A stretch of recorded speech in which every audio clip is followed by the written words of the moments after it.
She didn't start a dispute with a few homeowners. She started a war with an entire hospital. On an ordinary Tuesday afternoon, a woman carrying nothing more than a clipboard, an HOA identification badge, and an oversized sense of authority marched straight to a utility access point and shut off a critical water valve. What followed set off a sequence of events so disastrous, so unbelievably deserved, that even seasoned attorneys later struggled to believe it had actually happened. You won't believe how this ends. And before we dive in, tell me where you're watching from. Leave your country in the comments below. Millfield Regional Medical Center had served the community for more than 4 decades, standing quietly at the intersection of Sycamore Drive and Grant Avenue. It wasn't a famous hospital. No television crews showed up to report groundbreaking procedures, and celebrities certainly weren't checking in through its front doors. Instead, it was the kind of place people depended on when life suddenly went wrong. It was a hospital that rushed your grandfather into surgery after a midnight heart attack, the one that delivered your neighbor's babies during a blizzard that shut down every major road in town. It wasn't flashy, but it was necessary. The community couldn't function without it. Years earlier, city planners had placed a hospital inside a mixed-use development, believing that combining residential neighborhoods with essential services was a forward-thinking idea. For decades, the arrangement worked reasonably well. Then the HOA elected a new president. Her name was Diane Marsh. At 54 years old, Diane was a retired compliance officer who had recently taken control of the Sycamore Grove HOA. The position seemed to awaken something inside her. She carried herself like someone who had spent years waiting for authority and finally found a place to exercise it. During her first few months in charge, residents were bombarded with violation notices. One homeowner received a warning for having too many flower pots.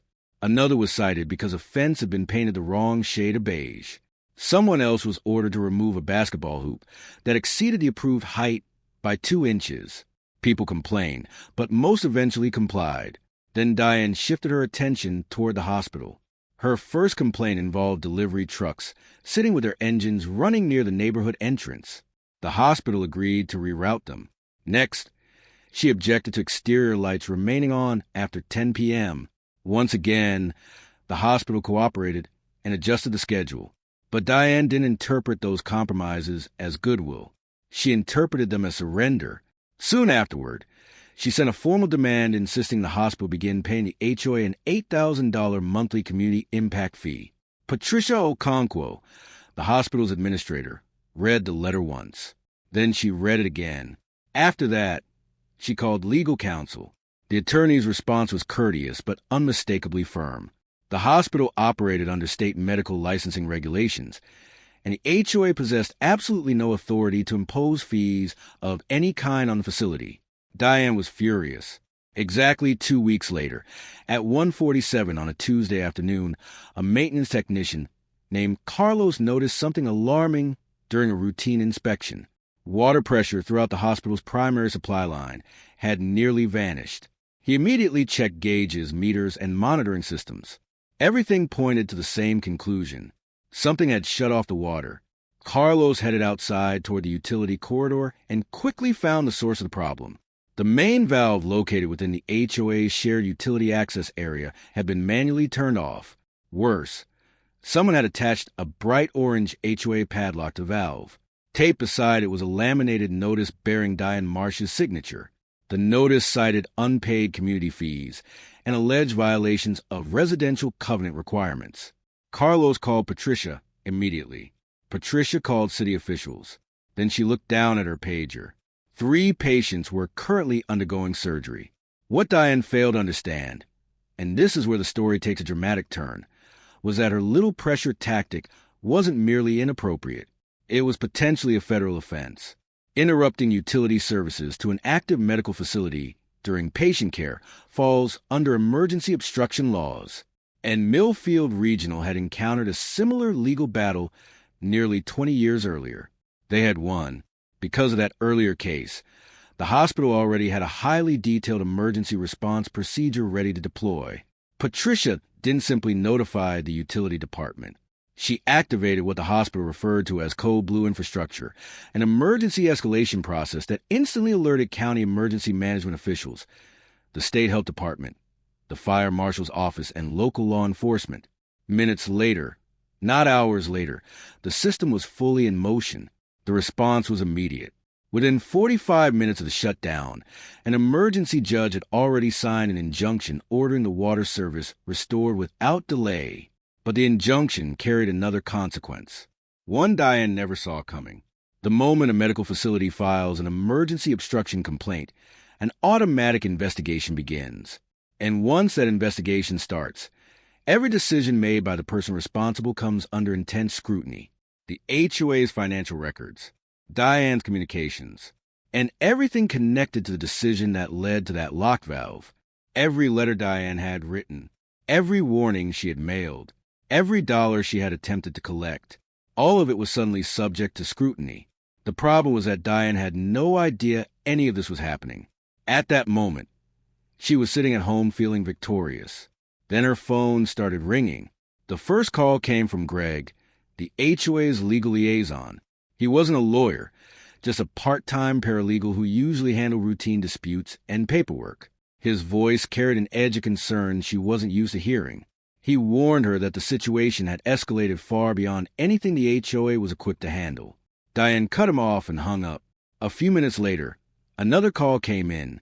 This time it was a city official informing her that the padlock had to be removed immediately. He explained that failure to comply could expose her to personal liability. Diane dismissed the warning and told him to contact her attorney. There was only one problem. She didn't actually have an attorney. Then things became even worse. A local news van pulled up outside her house. Somehow the story had already reached the media. Rumors later circulated that Greg might have been the one who tipped them off, though nobody ever proved it. Diane stepped onto her front lawn and approached a reporter waiting with a camera crew. She intended to give a brief statement and end the conversation. Instead, she received another phone call, and this one changed everything. The call came from her husband, Ronald. He was inside the house. His voice trembled as he spoke.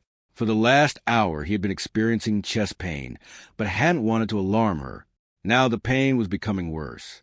He needed medical attention immediately, and there was only one hospital close enough to help, Millfield Regional Medical Center, the very hospital Diane had tried to pressure only a few hours earlier. Take a moment and think about that.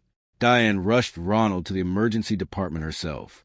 Soon she found herself sitting in the waiting room of the same facility she had attempted to cripple earlier that afternoon. Doctors moved quickly. Tests were performed. Medical staff worked to stabilize him. Ronald had suffered a mild cardiac event. Fortunately, his condition was treatable and his prognosis was good. But for nearly 2 hours, Diane sat there not knowing whether her husband would be okay. And this is where the story becomes more than a tale of simple karma. Patricia Okonkwo, the hospital administrator Diane had targeted with demands and threats, personally came down to the waiting area. She walked over and sat across from Diane. She didn't mention the water shutdown. She didn't discuss investigations. She didn't talk about lawsuits, fines, or consequences. Instead, she asked how Ronald was doing. She made sure Diane had something to drink. She reassured her that the medical team was highly skilled and that her husband was receiving excellent care, because that is what hospitals do. They help people, even when those people have made terrible decisions. 2 days later, Ronald was discharged and returned home. He eventually made a full recovery.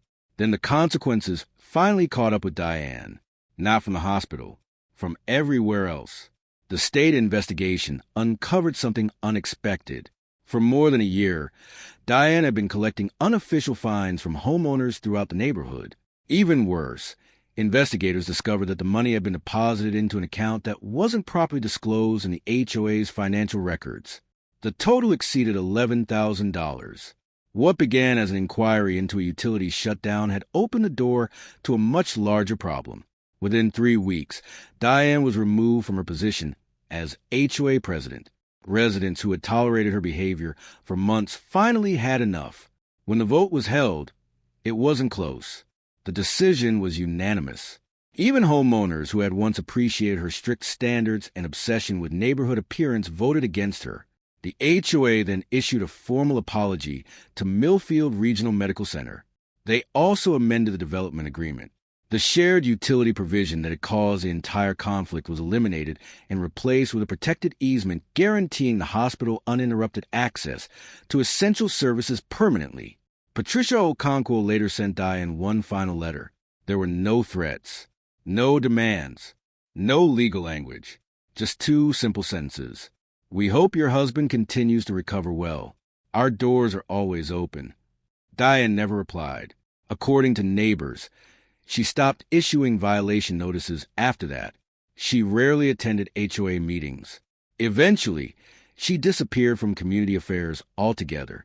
As for the bright orange padlock that started everything, it was later donated to the hospital's facilities department. Today it sits inside a display case in the maintenance corridor. A small reminder that some victories aren't victories at all. Sometimes the battle you believe you're winning is quietly destroying you. And sometimes the institution you try hardest to hurt is the very one that will save your life when you need it most. So let me ask you, have you ever seen someone in authority forget who they were supposed to serve? Tell us about it in the comments. And if this story kept you hooked until the end, stay tuned, because the next HOA Revenge story is even more unbelievable.